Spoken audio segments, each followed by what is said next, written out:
jump into the episode, but I also want to check in with you three. Two. There's only two. God damn it. You could check in with yourself. Yeah, I know. Fuck. Well, that's the opening, guys. What's up? How are you two? I'm scared of the cold, but the fantasy of being cold in this summer heat is great. I'm like, take me, Morosco, let's go, baby. Yeah, so I'm recording from Sweden, and the two of you are in America, but I think we have similar height. We have similar heights, but we also have similar heat issues. Sweden is currently 95 Fahrenheit, which is my god, that like never happens, which is terrifying because it means the world is gonna end. But New York has always been a fucking mess in the summer, right? Like it was at least. It's definitely been hot, but also like it has been raining quite a bit, which is great for the plants, but it makes it so muggy that even when you open your windows to get the air in and stuff, it's just like sticky air. Like everything feels sticky. I sit on my couch and I'm like, I need to shower immediately. Ugh, yeah. I feel like everything in the summer in New York just feels sloppy. Yeah. Like you get places and you don't feel like you look the way you looked when you left your apartment. You are just, whenever I'm walking my dog, it's like a slog every time. Yeah. And I've been walking to Mordor with an app. So like I'm out there, I'm active at this point, but every time I go out there lately, it's just like, ugh. But I'm not ready to start the episode yet. I feel like I wanna get some more weather talk out of my system. Literally talking about the weather. Yeah. Is that a thing?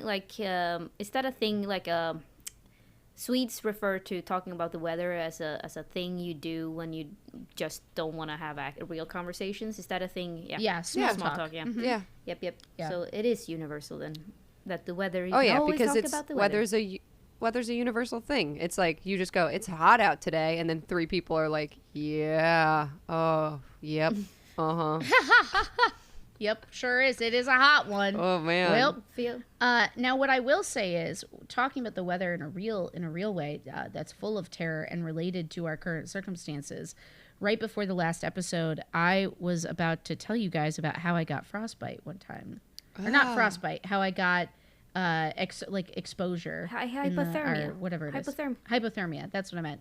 Yeah. So I was in Montana on Outward Bound, which if you don't know what that is, it's like a thing that a lot of young people sign up to do, where you go out there with guides. They teach you how to do mountaineering and climbing and hiking and all this stuff. So you do, depending on the length of your Outward Bound experience, you go on what's called solo, where not Han Solo, I know, it's shocking, but you go on like a solo experience in the woods, and they set you up with like your camp that's your area. You're not supposed to talk to anyone, and somebody will come by, one of the like troop leaders will come by and check on you every day. But the day that we were set to go on solo, and we were on this trip for like a month, so the solo was 3 days. It wasn't like 1 day and 1 night. It was like 3 whole days. And they encouraged us, if we could stand it, to not eat. Like they gave us some rations of trail mix, but they encouraged us not to eat so that we could have like a spiritual experience while we were out there. But the whole day leading up to that, it was raining. And it was raining so hard that even though we had lined our packs, I mean, we had been out there forever, but it was so wet that when I started to unpack everything, not only was I soaked, but my dry clothes were soaked. The tent was wet. My mat was wet. And my sleeping bag was damp. Oh. And I kind of love thinking about this, even though it was really scary at the time. The process that your brain goes through when you're so cold that you cannot get warm again is completely bizarre. Yeah. Because I did everything I was told to do. Like I stripped off all my super soaked clothes. I put on the driest clothes I could find. I got into it wasn't even a tent. It was like a tarp over the ground, and then you like laid down another tarp below, and you put your mat and your bag on top of that. And so I'm sitting there, and I can hear the sort of, white noise, hypnotic rhythm of the rain, like coming down.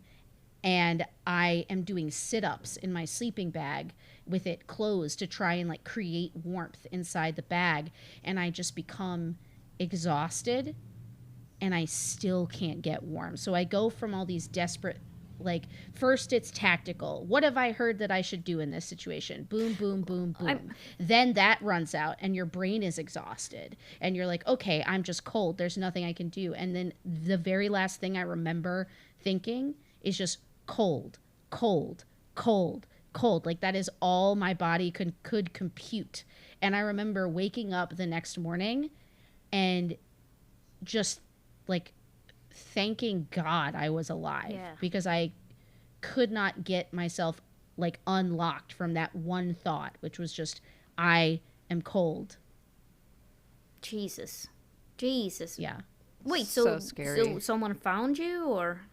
So every day the troop leaders would go around and check. So they came and they were like, Anne, are you there? And I kind of like was like, yeah, I'm here. And they like got me out of the bag, and like basically what I had to do is I had this big rock. It was completely like dry the next day, so there was no rain, and I laid out all of my stuff on this huge rock in my sort of like camp area and tried to get everything as dry as possible. But I remember just feeling so close to the earth because I laid on that rock myself, and I could feel like the sun had heated the rock, and it finally started to feel like I was a person again. Oh, man. But yeah, it was wild. So it's not like I was going to die out there. Like they pronounced me to have mild hypothermia, but like if that was mild, maybe I'm a baby, but like it was terrible. Yeah, dude, like, being cold in the middle of nowhere is such a different experience. Like I went camping and hike out, like backcountry backpacking in Wisconsin, in Minnesota, or fuck, no, it is Wisconsin, in the UP. And I didn't take it to account the drop in temperature. Like we were on the shoreline of like the Lake Superior, like it feels like an ocean. And at night it dropped, and I had a sleeping bag that was rated for a certain temperature, but like I don't actually think it was. I think it was like a little bit not rated for that. And the drop in temperature at night is like insane. And I was in a T for teen. Rated PG for pretty good, not that great. But yeah, I got so cold at night, and I would put on like all the layers that I had packed. You know, I'd be wearing like my shorts, my pants, my rain pants, my sweatshirt, my rain jacket, and I would just be like in my sleeping bag, like, okay, just like make it through the night, like just make it through the night. And Yeah. and not only that, but like we were hiking to every location, didn't have self-service, we'd have to like purify our water with drops and wait like 45 minutes to drink our water, and like wait for our water to boil to make our dinner. So there was really no way to get warm without building a fire and like waiting for the fire heat to kick in at night. And it just really makes you, one, appreciate living the way that we live day to day, where it's like, I'm cold, I'm gonna go turn on the heat, or like put on shoes or a blanket or something. But I don't know, I think maybe they were onto something about the spiritual experience, because when I was cold too at night, like my racing thoughts and thinking about my life, and I'd be like, like, oh my God, this is, you know, like I'm so lucky in so many other ways, and just it's a wild experience. Holy shit. I mean, rule number 1 to any survival is to never fucking get wet. You want to hear something really interesting though? So it absolutely true, and I think that's the case for most scenarios. I was talking to my friend Carl, who has done this insane like hiking backpacking trip in Alaska, and you have to cross so many rivers and streams in Alaska. You just like the way the terrain is, obviously you can't hike up these mountains, you just like go through valleys and stuff. And his instructor was like, don't take off your socks and your boots when we cross these rivers. You're just going to wear your shit, and as we walk, it's going to like dry out, and we're going to have to keep doing it because it takes way more time to like take everything off, cross it, try to dry yourself off. He was like, your feet are going to be fucking wet. You're going to be wet up to your knees, and it's just the way it is. And to me, I was like, that's fucking insane. And my friend was like, it was not good. Like, your feet were wet. Like, they dried out, sure, but like you would have to peel your socks off at the end of the day, lay them out, like, you know, to dry and everything, or like hang them on your backpack as you hiked and switch socks and stuff. But yeah, they were straight up just like, you're gonna get wet. You're gonna keep getting wet. Yeah. Time to get wet. Nah. I was like, You damn. will get wet. Yeah, like too fucking bad. Yeah, Yeah. hell no. Wow. I love hikes and seeing nature, but I tend to do it in like the perfect conditions. So if it's like raining, then I'm like, nope, no. Not for I Ellie's. am ready to get back into the game. All of you are standing around a table, looking at the corpse of Ilya, the stagecoach that helped you survive basically the blizzard and get out of the snow. He was so close. I do not understand what could have happened to him. So close to home. He was a very good worker of ours. He brought many people here. Every time someone, you know, needed something, he was someone you could really count on. I know he had been sad lately, but I didn't realize. I'm very sad that he never seemed to find happiness. He was I don't know. He struck me as a sad, lonely man, and I wish I could have been a better friend to him. Did he know your sister? He did know my sister, yes. I always thought that maybe one day the two of them would get married, maybe. I know that he fancied her. She didn't seem to be interested in many men. I get it. Does Ilya have any other family? I could read him his rights post-mortem, but I do not know the wishes that his family might have for his burial, if that is what we plan. Not that I know he has a sister in Moscow. I will write to her. I think we should try to bury him as soon as we can. Sister, if you would like to perform a service for his soul, I believe that would be helpful. Oh, this is awful. This is terrible, awful. I can't believe this has happened to us. It's all this bad luck. And Axel is almost getting a little bit angry and frustrated with everything that's going on, and he leaves the room. Does anyone have anything they would like to say for Ilya? The cook walks over, starts speaking in Finnish, says a couple of words, kisses his cheek, and then backs away, and so does her two children. And eventually Karin starts singing a song, and Vlada tunes in this beautiful, beautiful song in a language that neither of you understand. I think Vanessa doesn't really go like in an overtly Christian direction, not really knowing Ilya or like their beliefs.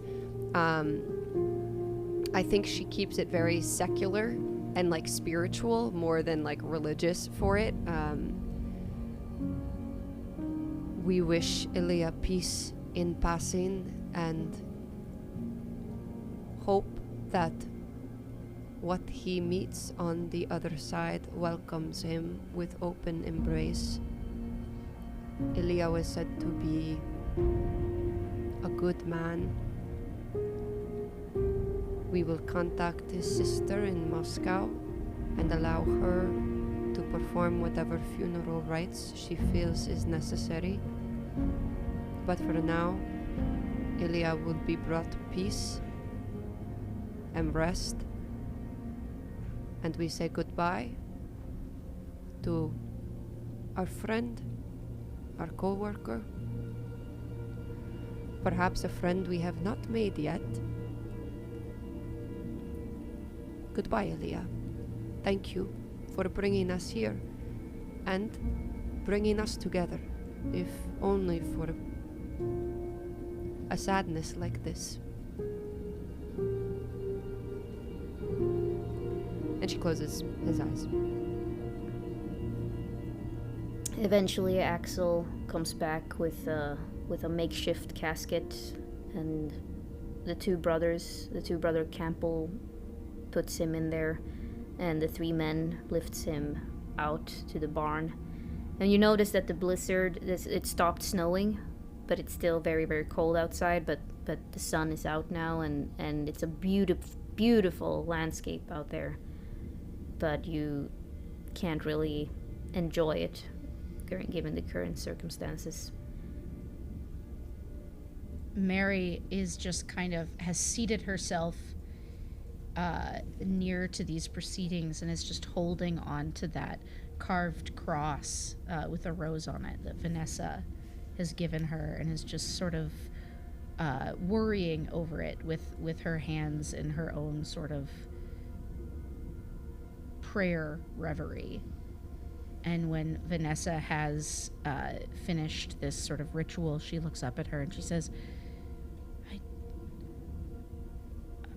I feel that all of this is connected, Vanessa. The last night, you see, I left a bit of bread and honey out, just an impulse. I do not know what moved me to do such a thing, but that song about kindness being a port in a storm, being warmth in the dead of winter, I thought perhaps always being willing to give of ourselves might have some effect. And then this morning it was a bit warmer, and when I went out to look for a friend, I found the horse's tail was braided, just like the story that Axel told us about Esther's hair.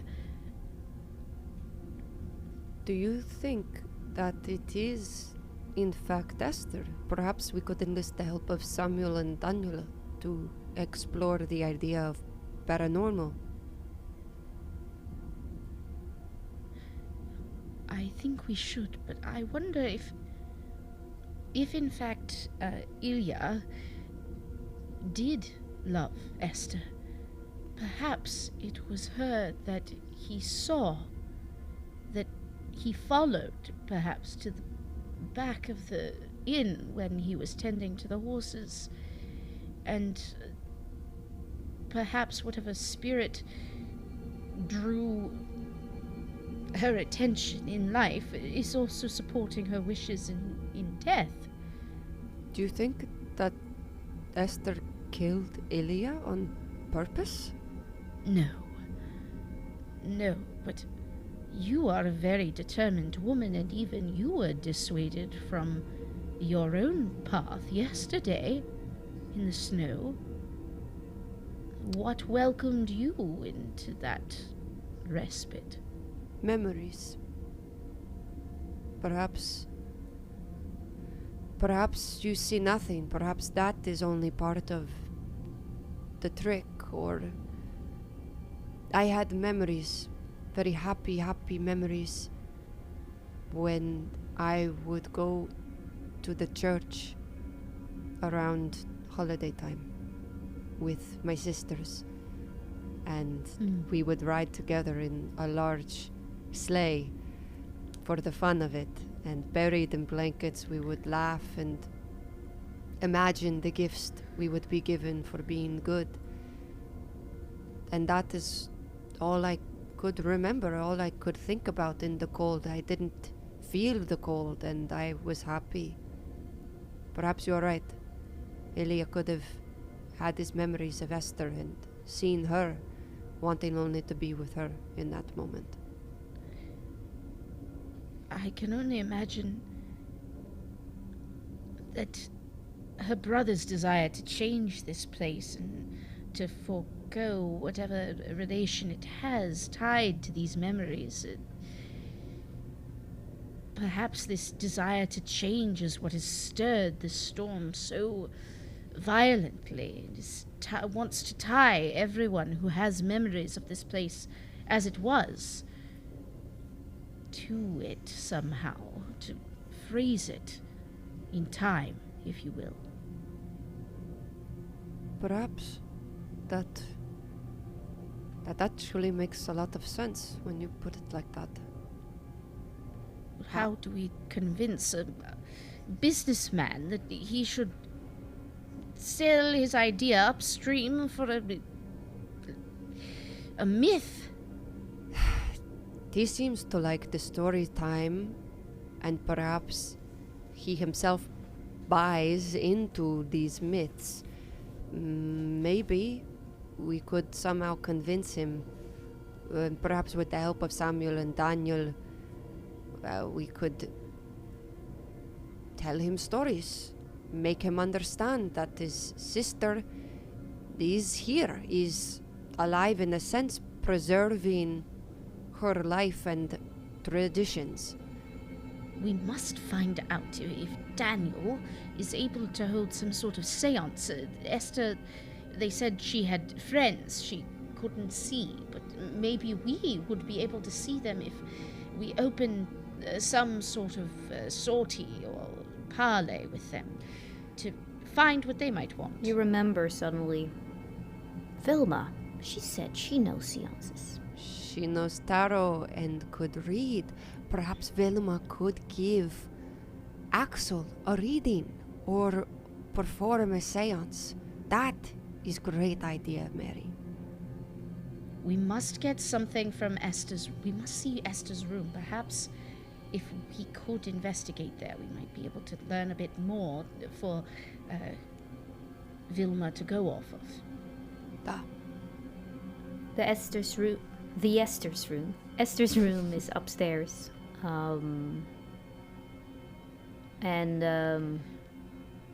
Great. So while the men are out trying to deal with this body and burial, we should go up there.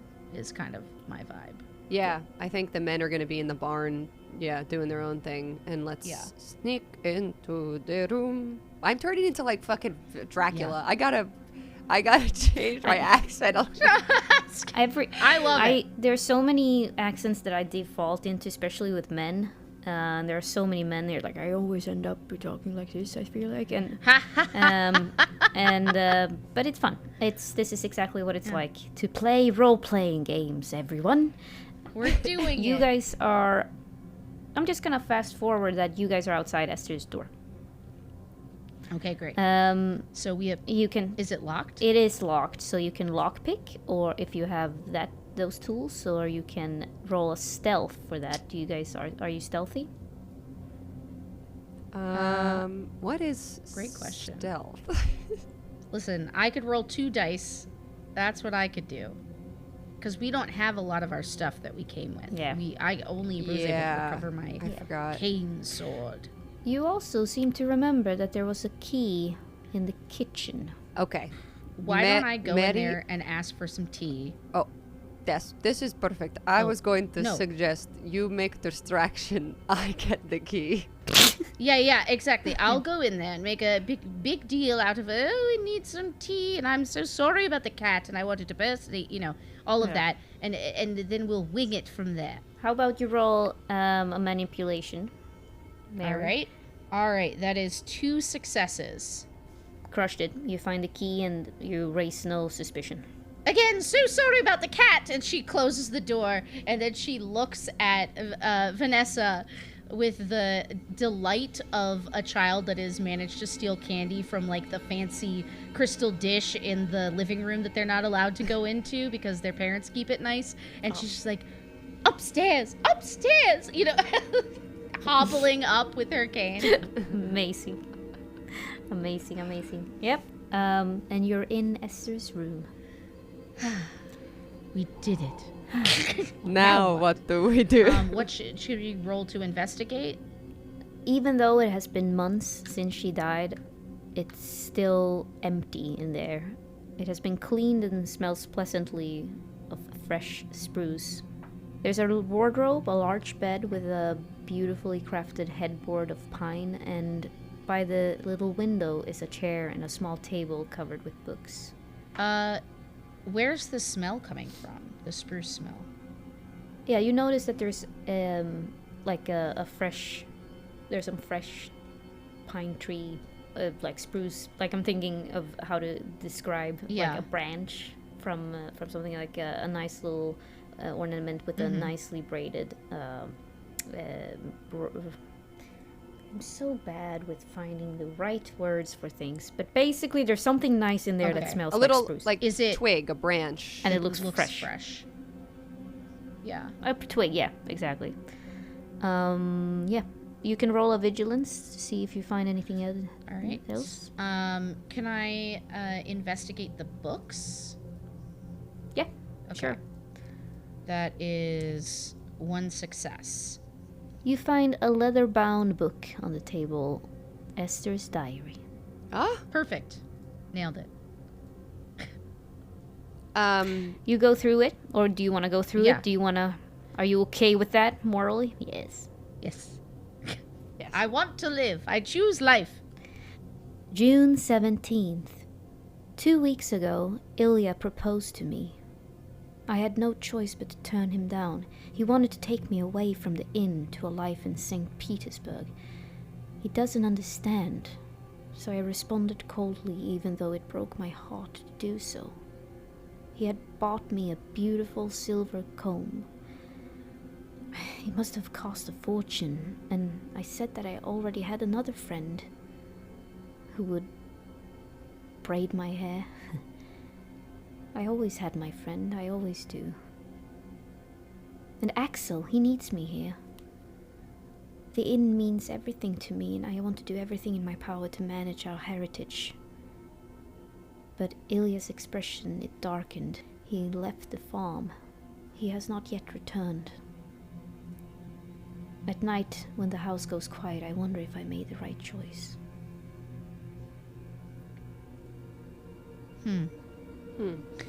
Well, perhaps it was not Esther's spirit who drew Ilya away. Perhaps it was a more jealous type of maneuver. It seemed that Esther was simply not interested, that she was preoccupied with what I believe are, Vasen, no? She had her own friends to braid her hair. I think she was very taken with shepherding these spirits here. I believe our task will be to figure out how we can assure them that they will remain welcome here no matter the changes that may take place. That they will be seen. They clearly want someone to see them, to appreciate them, to be their port in a storm, so to speak.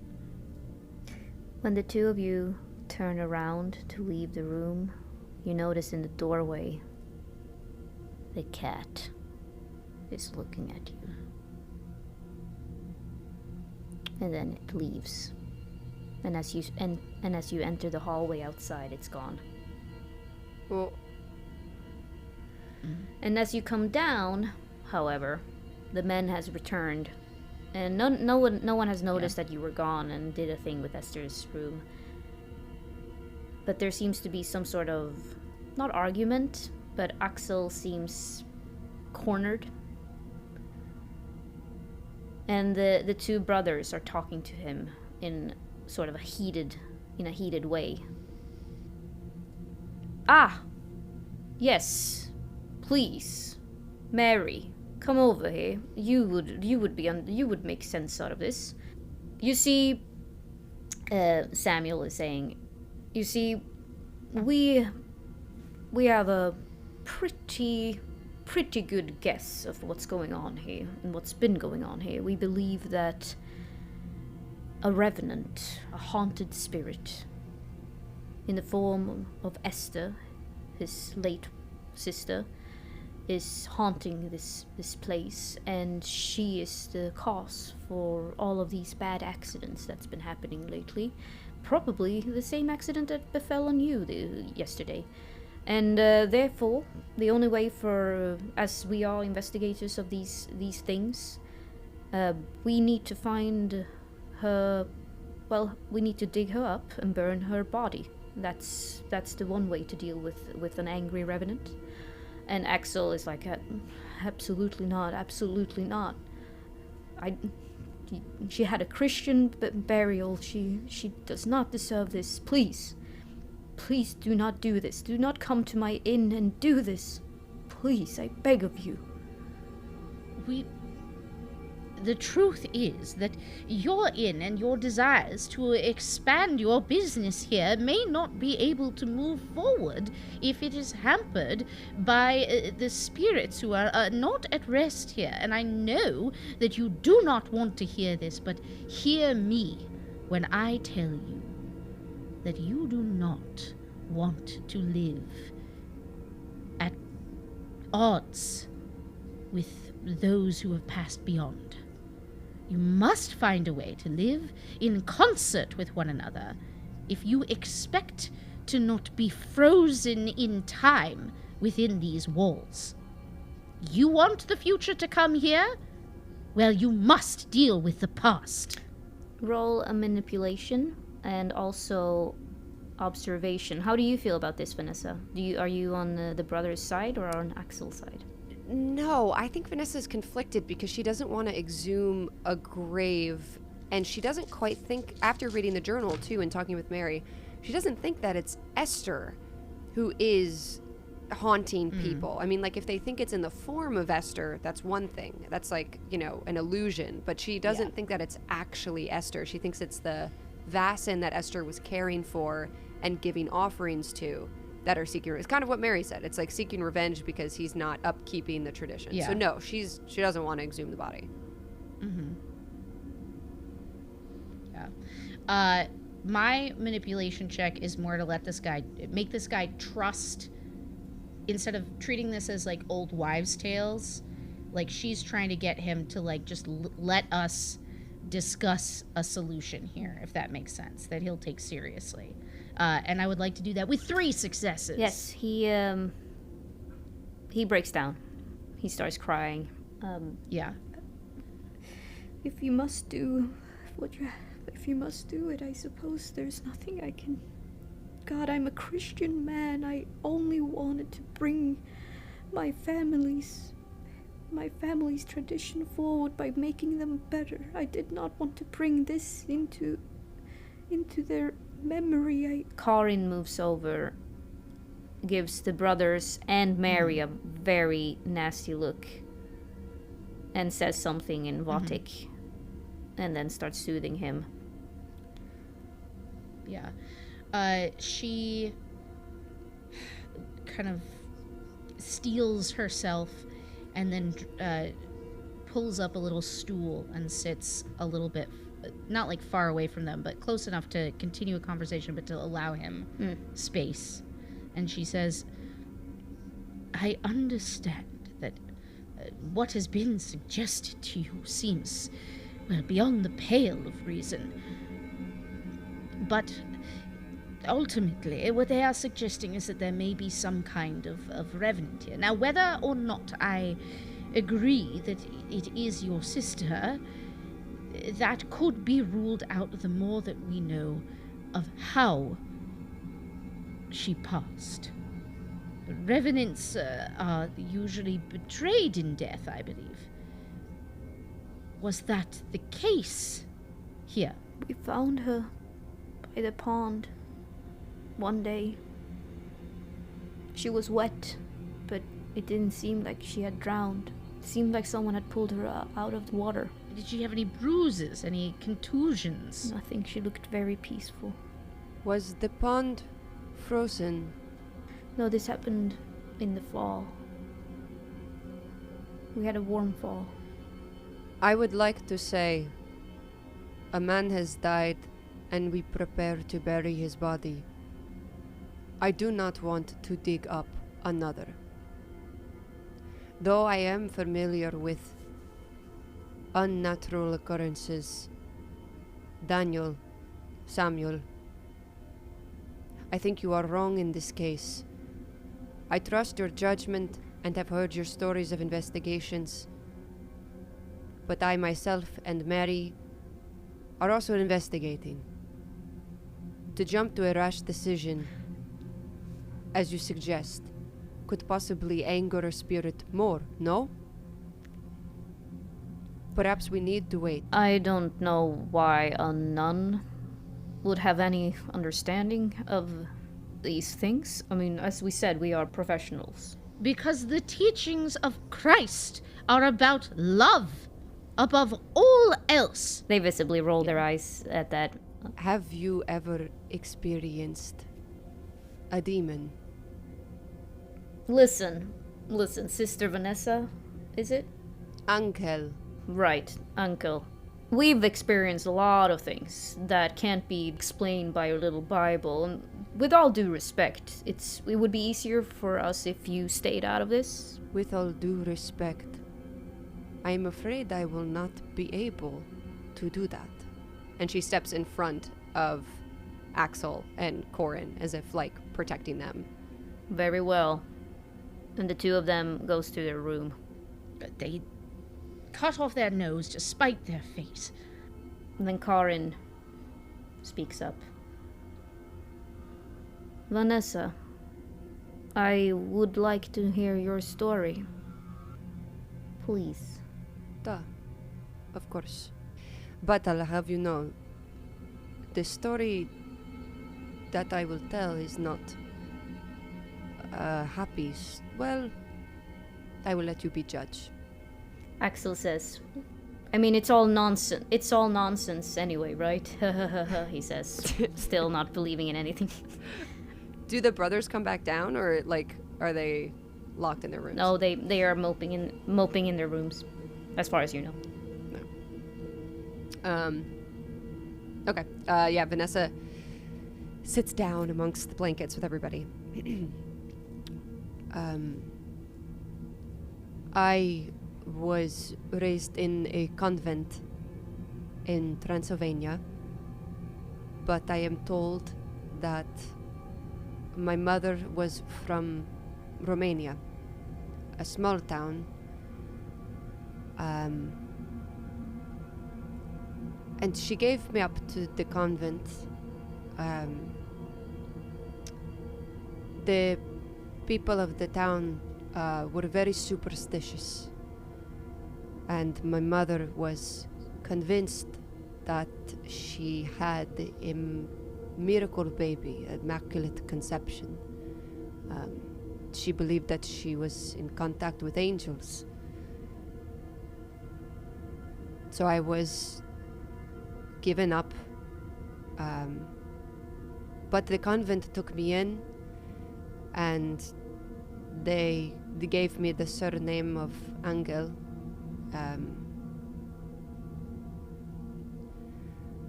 And the convent was good to me, and I am very thankful that I did have the upbringing that I did. But ever since I was young, I was different. Some of the sisters considered it a gift that I was special to them, but others looked on me with fear or with questions, or did not look at me at all. I liked to read from a very young age, and I could not get enough. I read the good book, but I read many other books, and I took a book without asking, and I seemed to have lost it. I thought that I had kept it safe in my room, as I always did, but it was gone. I was distraught at being reprimanded, so when asked who took the book, I lied. Mother Gabriella knew that I had taken it. I am not a good liar. And they sent me to the chapel without supper to repent and to think on my sin. This I had done many times. I got in trouble often for small things, taking books. I was so ashamed of myself. I was hungry. I felt foolish and small. I was saying my Hail Marys in the chapel when I suddenly felt very cold. I stopped and looked around to see if someone had come in with a draft. But it was dark and then it was empty. But then I heard a click, clack, echoing in the room, like footsteps getting louder. But the echo, it made it impossible to tell where they were coming from.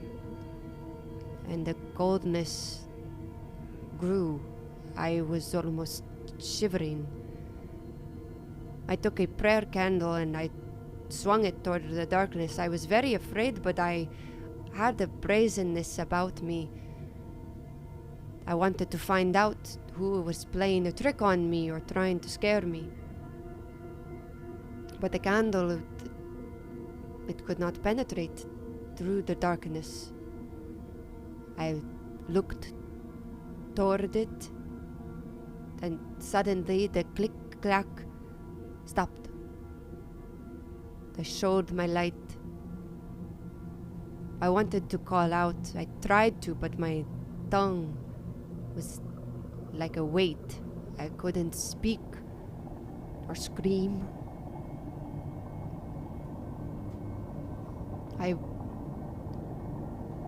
I heard it, a voice I will never forget. It was like it came from inside the throat of a man, like it was being torn out with a claw. It said my name, Vanessa. Vanessa. Vanessa. Motherless child. Poor girl. Gifted and angelic. Mother killer. Soulless girl. Cursed and prophetic. Vanessa. Vanessa. I was so scared. I wanted to scream or to run. I just stood, frozen. Then, click, clack. From the darkness, two shapes dipped into the light, and I felt my grip on the candle. I stared at the ground in front of me, only 2 meters away. I saw 2 black hoofs split between the light of my candle and the empty void of darkness. I didn't realize that I was doing it, but I had started slowly tilting the candle backward toward me, creating more darkness around me. I couldn't see anything. It was completely pitch black. I assumed my face was the only thing illuminated. But then the hot wax from the candle spilled onto my forearm, and I screamed. I screamed and screamed. I didn't even feel the pain. I wasn't screaming because of the wax. And the next thing I knew, the candle was still lit, glowing, lighting up the chapel like it normally would. I spun around, the other candles were lit. It was gone. All of it, the cold, the sound, the darkness. No one even came after I screamed. I must have assumed I had woken the entire courtyard. I never brought it up to any of the sisters, for fear some would think I'm lying. Some would be more afraid of me, or worse, they would kick me out, and I would have nowhere to go. But the little hairs on my neck, I felt And it is how I know when something is wrong. It is a forewarning. It is a tell. You're looking at 7 people, all staring at you, completely mesmerized by your story. Axel is not crying anymore. He's just watching you with new respect.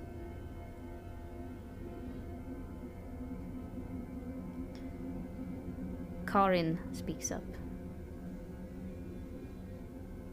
Is the hair of your back currently sensing anything? Currently? No.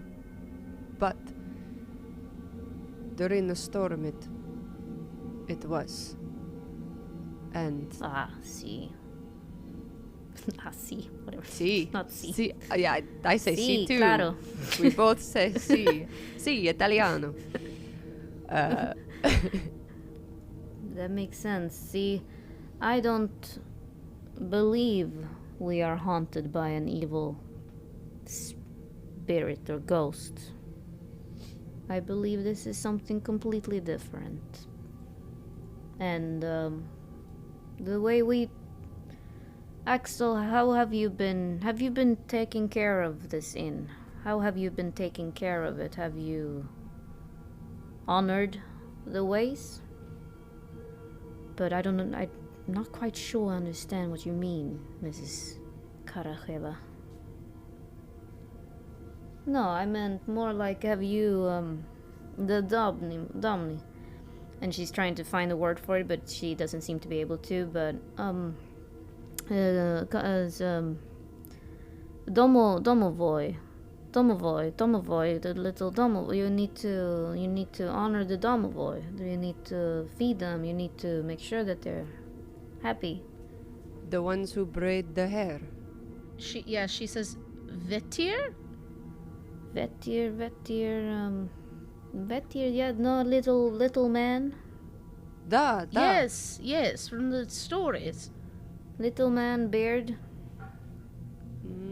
They don't. Sometimes, They are also yes. little women, too. And little babies.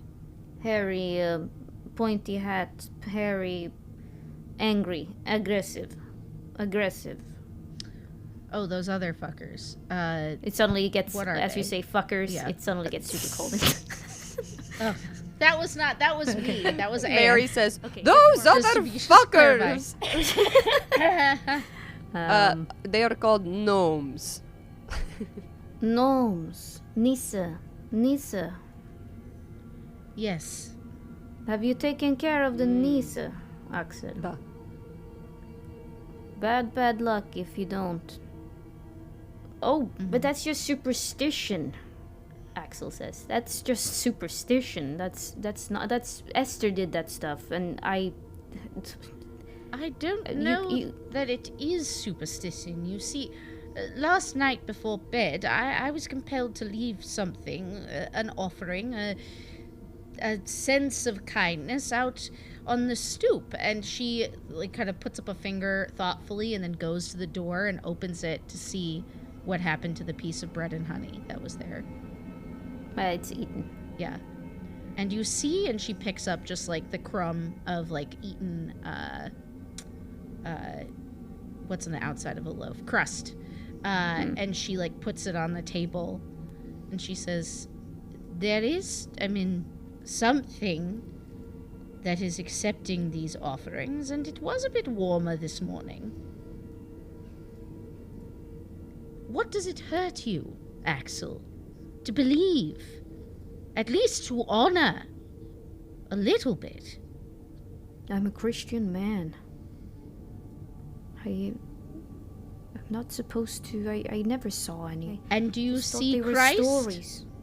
when you speak to him? Or is your faith muscular? Is it through practice? He suddenly gets awkward, and everyone in the room gets a little bit awkward about the questioning of Christ, because even though it's maybe more than you agree with you, it's still the 19th century, so they're like, course I've seen Christ. And he looks at Vanessa. Of course, you don't doubt my faith, right? You believe I'm a good man of faith. Of course not. And I believe myself a good woman of faith. And yet, the story I told you is true. And my experiences, I believe. Two things can be true. And because you may honor tradition of another faith or belief, does not discount you in your current faith or belief. Your sister, you said, was a good Christian woman. She had a Christian burial. Yet, she honored these creatures, and in turn, they gave her respect and good fortune. Why not do the same? And it's almost as if you watch a little child figuring out a math problem. It's in his eyes of just like they're widening as he realizes that maybe this would explain certain things that has been happening around the farm. Wouldn't explain the cold, wouldn't explain the deaths, because he know that Nissar in tales they can get aggressive and they can kill, but he would be surprised if they would be behind the killings. But he seems to recall like that one time there was a bucket of water falling on him when he entered the stables. There was this one time where that fucking cat like clawed him for no good reason. And speaking of the cat, right in front of you, it morphs into an old little man with long gray beard. So you can finally see me now, boy, he says to Axel. Hello. Thank you. I was starving. He looks at Mary Smythe. Oh, of course. My pleasure. I believe there's something up there on the mantel for you, if you would like a hand getting up. He narrows his eyes, walks backwards towards the mantel, takes it, puts it in his mouth, keeping eye contact, and starts eating. Mm-hmm. Well, I think it would be incumbent upon us to understand what it is that you and the folk who call this place home, who are not always seen but must be respected by those who endeavor to live here, desire. I've been with this family, with this farm, for longer than any of you have lived combined. When she died, they started ignoring me. You loved Esther, and you tried to save her, no? She fell. One day she just collapsed and fell into the pond. She was everything. I had never met a kind of a human as her before. She would talk to me, she would treat me as one of her own. I dragged her up from the pond, but it was already too late. I do not know what exactly happened to her, but it wasn't me, nor was it that man that Father Frost took yesterday. And I do believe that she has found eternal rest. However, it's hard for me to forgive being ignored after everything I've done for this family for generations. And he looks at Axel again. I don't understand how anyone could do that. Axel is just staring at the gnome. He can't even believe that he's seeing this. Mary sort of leans forward and she says, "What could Axel do to make it right, to make you feel seen and appreciated?" Well,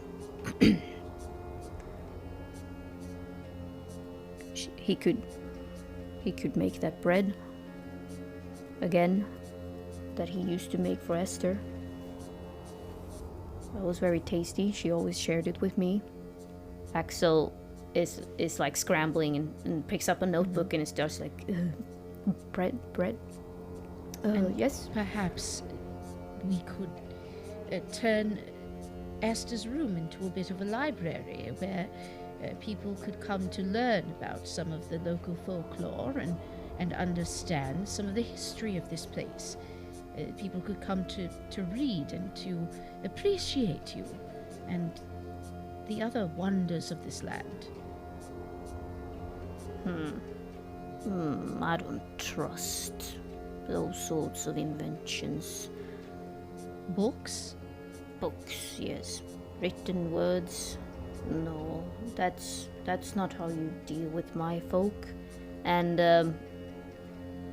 without doing any learning, you would know like things you would have to do. Farmers usually do to appease nissar. And there's like a whole list of like dumb demands. But roll on manipulation to see if he's even considering. You can do that so too, Vanessa, if you have anything. Or I'll try. That is 2 successes. Oh, maybe I don't even need to try. Oh, two successes. this little man, this little gnome, he seemed like he's so struck with grief that at this point he just wants like a hug. And since all of you are treating him very kindly, he's just, if there was to be a promise made that I will not be ignored, then, and that you would follow the ways that our people have agreed upon for the ages, that this is how we do things. I don't like changes. I don't like books. And you could tell that he's probably from a time where books didn't even exist. Yeah. I don't want any modern things. I definitely do not want that gambling barn. Those are the works of evil creatures. And Axel's like, yes. I think what would be very nice is if we continued this wonderful tradition of storytelling. And Axel, you said that is something that you loved, that your sister loved, and perhaps we could make a bit of a song for these demands that everyone here would sing, so that everyone will always remember the Nissa and remember what they want, and could pass it from visitor to visitor. Something catchy, with a bit of a driving rhythm. I could maybe put something together here, and it could be sung in the old language. You might be able to translate, Madam Carasqueva. Of course. And we could have a storytelling festival here every year where people gather not to write, but to speak and tell their stories. Axel nods to that. However, the brothers join from upstairs. They've overheard the conversation. One of them is carrying a nail, a big nail made of iron. The fuck? Give up the vasen. Now see here. Yes, old lady. See what? You have the sight, and yet you cannot understand what a parley is? We are having a conversation, and if you would like to handle yourselves like adult men, then perhaps you'd be willing to use your words instead of your brutish mannerisms. What do you intend to do with that? She says, pointing to the nail. We know how to deal with the Nissa. This is the only way, and I'm sorry. Come here, you. And she is going to draw her sword cane out and say, "Back, heathen! Reprobate!" You can see that, how about you roll manipulation to see if any of them waver? Okay. Vanessa, what do you do? I think Vanessa stands in front of the Nissa. She doesn't have a weapon on her, but she has her holy water's not going to do anything. Yeah, she just stands in front of the Nissa and she says, "You were wrong about the Revenant. You will not take the Nissa." That's 3 successes for me. Daniel, who's standing behind his brother, puts a hand on Samuel's shoulder. Perhaps this is not the time and place. Perhaps it's time we let this one go. And the two brothers, they continue to look at you. But then they take their bags and they leave the inn without a word. How like men. For them, everything is a nail and the solution is a hammer. Ugh, dreadfully boring. And you solve the mystery of the Tammusalu Inn. And you do it with really good results. We did it. We did it. I feel like I want to unpack. There's so many things that we didn't investigate or get to, or like, because it was such a hard adventure to. I didn't know how to prep it because I was like, that you had a whole thing with Vilma that you could have done with the tarot card, but I'm like, yeah, we're running out of time. I feel like I want to keep it to about an hour. But so the thing though that happens with the inn is that Greyfoot, which was the name of the little Nisse, he will give the inn his protection once more. And the fire at the inn will burn hot once again. And the people and the animals will be safe from the ruthless cold. So he was basically a barrier against the Father Frost that was, hunting them outside. And then in the great hall of the inn, one can hear the cozy sound of the fire spreading its pleasant warmth through the room. The cook Rena is making porridge, and before serving it to the guests in the future, she places a bowl of porridge and a jug of milk by the stove. The two of you're ready to leave as the weather starts to stabilize a bit. It's still cold, but you do get a message from Count Konstantinovich. The conclave has been postponed.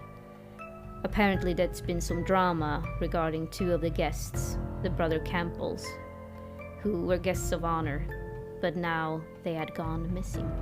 So the player characters, aka you, can now return to St. Petersburg or continue their journey towards other destinations.